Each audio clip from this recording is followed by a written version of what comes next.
One summer night, during a really, really bad thunderstorm, a mother was tucking her son into bed. And she was about to turn off the light, close the door, and say goodnight when the little boy said in a trembling voice, "Mommy, will you stay with me? I'm really scared." And smiling, the mother gave her son a smile and a reassuring hug. And she said, "I'm sorry, dear, I can't. I have to sleep in Daddy's room." The little boy thought about it for a while. He was silent for quite a while. And then after a few moments, he said, "A big sissy."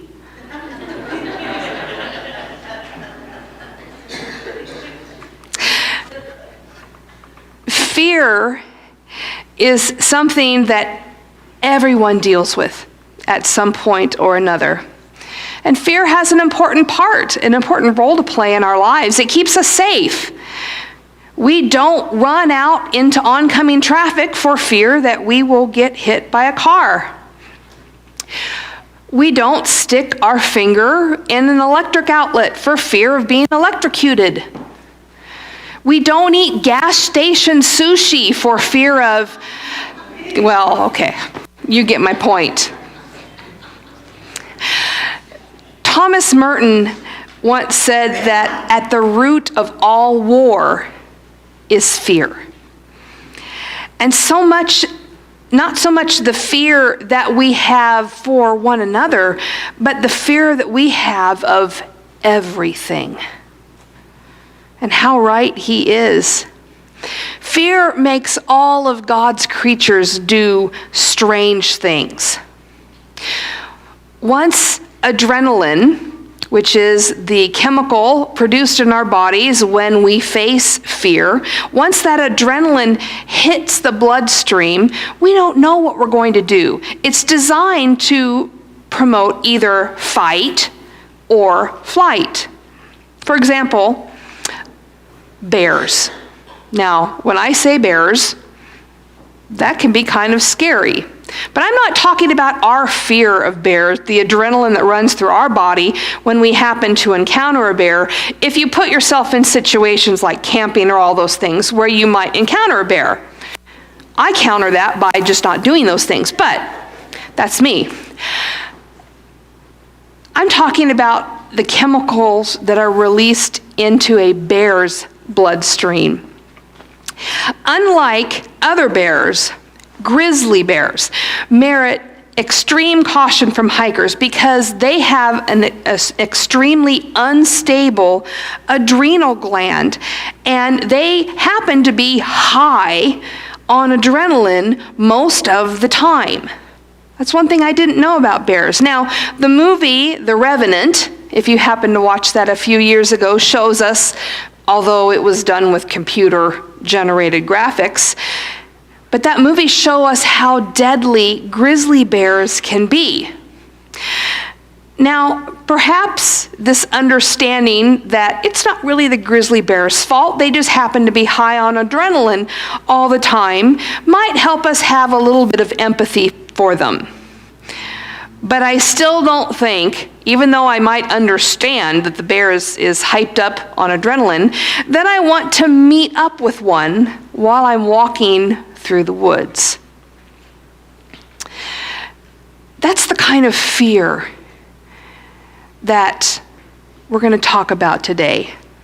Some things can happen, or more often is the case, some things could potentially happen that strike our hearts to the core with fear. And that fear can paralyze us if we allow it to.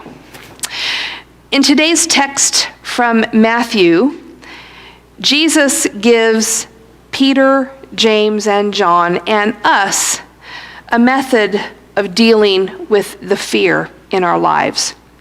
But as I thought more about this, as I was working with this text this week, not just fear. Jesus gives us a method of what to do when we don't know what to do, no matter what the cause. Whether it is fear, whether it is uncertainty, whether it's just plain old, I don't want to do anything at all. Jesus gives us a four instruction method in dealing with these things. Our text comes from Matthew 17, beginning with chapter 1, and it says this. 6 days later, Jesus took with him Peter and James and his brother John and led them up a high mountain by themselves. And he was transfigured before them, and his face shone like the sun, and his clothes became dazzling white. Suddenly there appeared to them Moses and Elijah talking with him. Then Peter said to Jesus, "Lord, it is good for us to be here. If you wish, I will make 3 dwellings here, one for you, one for Moses, and one for Elijah." While he was still speaking, suddenly a bright cloud overshadowed them, and from the cloud a voice said, "This is my Son, the beloved. With him I am well pleased. Listen to him." When the disciples heard this, they fell to the ground and were overcome by fear. But Jesus came and touched them, saying, "Get up and do not be afraid." And when they looked up, they saw no one except Jesus himself alone. As they were coming down the mountain, Jesus ordered them, "Tell no one about the vision until after the Son of Man has been raised from the dead." Praise be to God for the reading and understanding of his holy word. The disciples experienced that kind of mouth-drawing, heart-thumping, knee-buckling kind of fear when they were on the mountaintop of Christ's transfiguration. And after rejoicing at the presence of Elijah and Moses, they were suddenly reduced to blubbery, quaking jelly by the power and the splendor of this voice that came out of this shining cloud. They couldn't understand the magnificence of this divine presence, nor could they understand the implications of what the voice was saying. "This is my Son, the beloved. Listen to him." This entire experience for them was a mystery that was way beyond their understanding. And so it's no wonder that they reacted by cowering in fear. Now, the glory of the Transfiguration shines as brilliantly for us as it did back then, but it also can be just as incomprehensible to us as it was back then and for the disciples nearly 2,000 years ago. But even if we can't get our minds wrapped around the events of what happened on the Mount of Transfiguration, which was God proclaiming that, yes, this is my Son. If we don't understand the full implications of that, we can at least learn how Jesus would have us act and react to events that challenge our comprehension. What do we do in a situation that we can't figure out what is going on? The disciples, Peter, James, and John, were threatened, and they were paralyzed with their fear. The same thing can happen to us.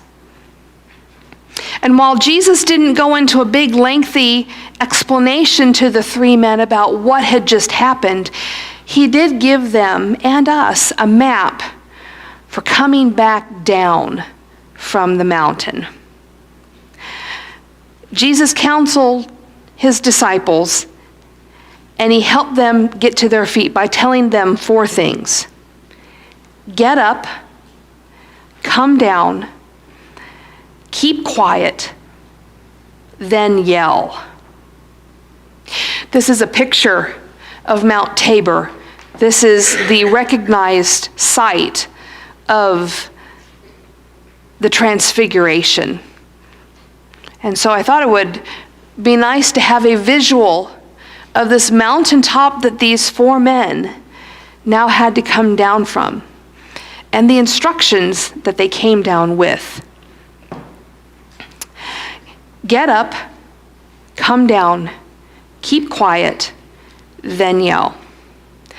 These 4 steps for getting off the mountain work just as effectively for us today as they did for these disciples 2,000 years ago. When God does something dramatic or something mysterious happens in our lives, good or bad, we too can get scared. And depending on our predispositions toward adrenaline overload, we might react with fight and fear or flight and fear, lashing out in panic or retreating in misery. The sudden death of a loved one is an example. How can death stalk us in this life and yet God still be good? What happens when the economy goes south and then strikes us, and then suddenly we have no job and no career and no self-identity? How can we find a new path in life? Even positive experiences confuse and confound us. But God continues to call us, challenging us to serve in ways that threaten the stability and the comfort that we have worked so hard for. When we have to do something we don't want to do, or we are put in a situation where we don't know what to do, how do we respond? The first instruction, get up. That first instruction that Jesus gave his disciples was simple and clear. Get up. Yes, they were still overwhelmed with this fearful mystery, but Jesus got them up to their feet. He got them out of that fetal position of fear and into a more positive posture, preparing the disciples' minds and their hearts to follow him and to follow his actions. Jesus specifically told the disciples, do not be afraid, because Jesus knows the unpredictable nature of a fearful heart. Remember what I said early, fear makes all of God's creatures do strange things. Jesus recognized this. And to help them lose that fear, Jesus got them up onto their feet. He got them upright. So they were now in a more powerful position to examine this now ordinary mountaintop. The cloud was gone. Moses and Elijah was gone. The only person there was Jesus, Peter, James, and John. Everything had become normal again. This fearful event was over, and now they had to go on. Veterinarians know that there are some dogs that are sweet and gentle and placid, and are also fear biters. When confronted with a situation that the dogs don't understand, they bite first and bark later. Fear can manifest itself as anger or hatred directed at those closest to us. And out of fear, Peter, John, and James might have taken their feelings of helplessness out on one another, lashing out with biting words and barking bitterness. It's been said that the people we should fear the most are the ones who are afraid. So the first thing we have to do is we have to get up. We have to get out of that position of being fearful. The second instruction, come down. Jesus hoists the disciples out of the fear position and he tells them not to be afraid, and then he immediately gets them moving. They don't stand around contemplating what they've just experienced. They weren't sitting around trying to figure out, well, how come Moses and Elijah? Why not Adam and Eve? Or, they didn't talk about those kind of things. They had to get moving. They are instructed to come down. And Jesus recognized that if Peter, James, and John didn't turn their fear into anger, that they could still succumb to the flight pattern of response. They had seen something they didn't understand, they didn't want to be around it anymore, and they might have just left. We all know how to run away from frightening and overwhelming situations. We've all done it.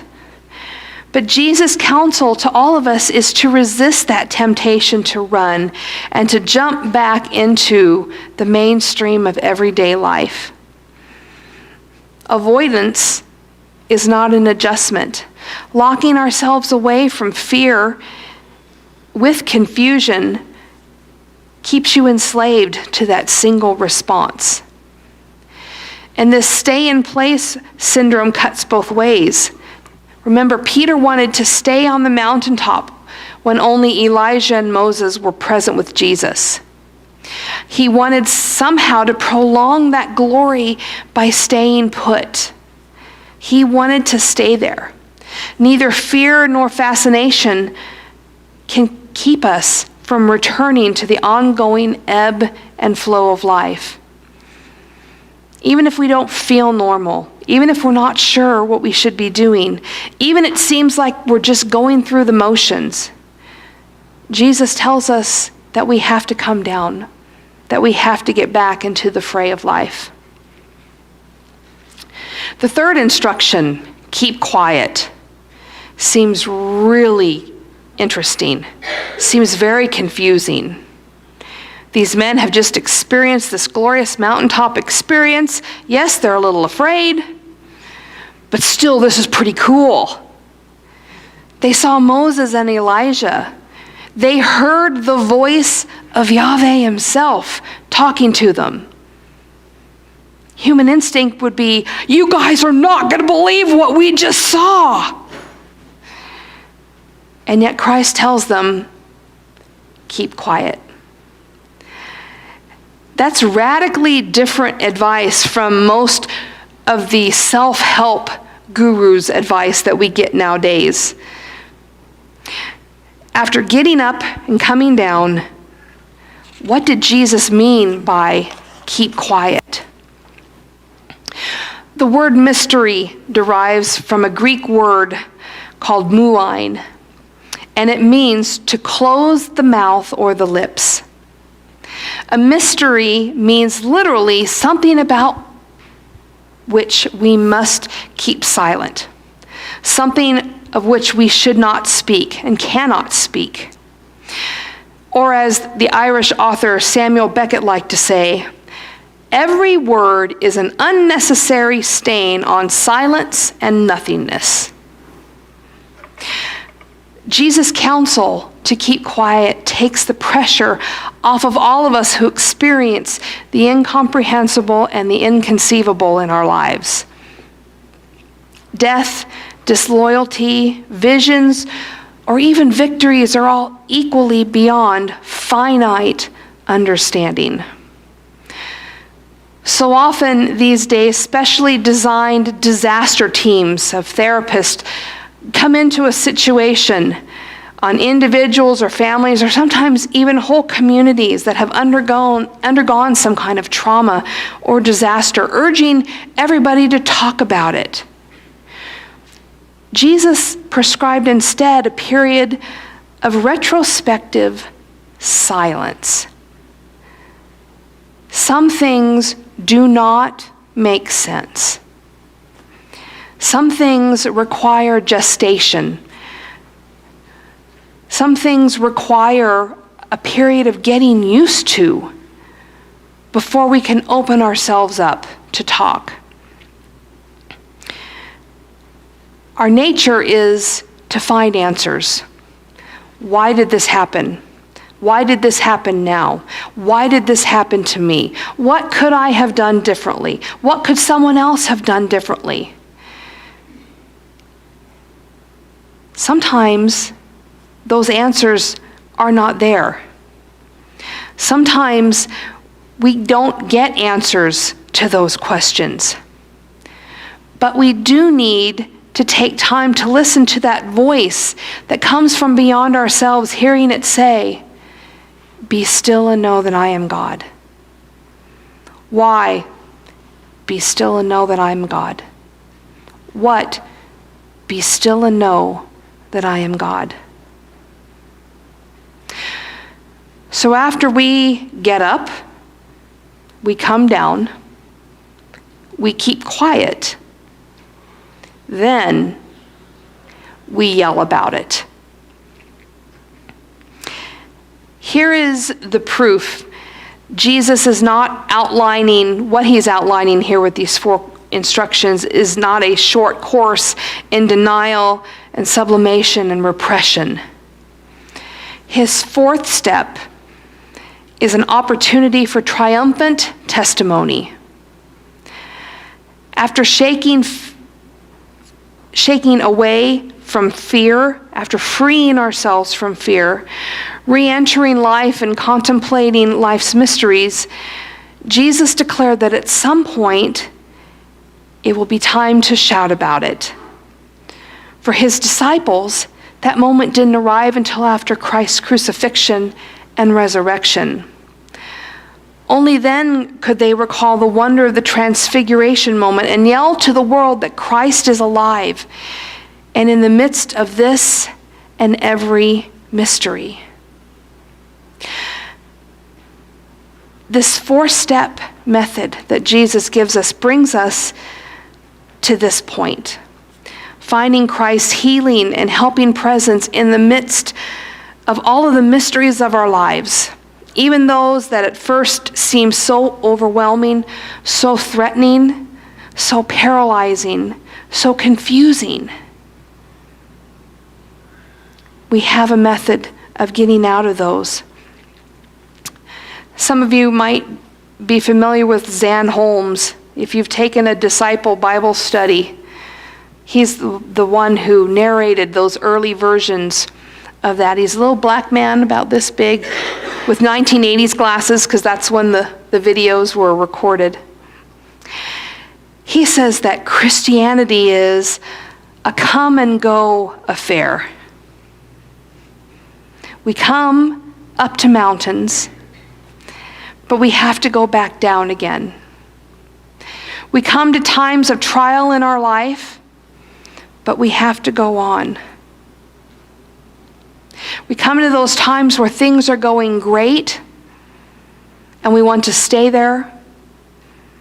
And then we come to a time where things aren't so great, and sometimes we want to stay there too. So how do we go about getting up, coming down, keeping quiet, and yelling about it? And how are we yelling about it? Are we yelling that Jesus is alive? Or are we yelling God doesn't care? If we're yelling God doesn't care, maybe it's time to go back and keep quiet for a little bit, do a little bit more of that reflective, retrospective time period. Once we realize that we are at a point where we can say that, be still and know that I am God, that's when we need to yell about it. What are we doing to make sure that everybody knows that God is there, and that everybody should be still and know that He is God? And are we yelling loudly enough? It's been suggested that taking action is one way that we can overcome our fears. So let's follow these instructions. Get up, come down, keep quiet, and then yell about it. That is how we get to work. And that is how we conquer our fear. That is how we conquer our insecurity. That is how we conquer our confusion. So let's get to work. Amen.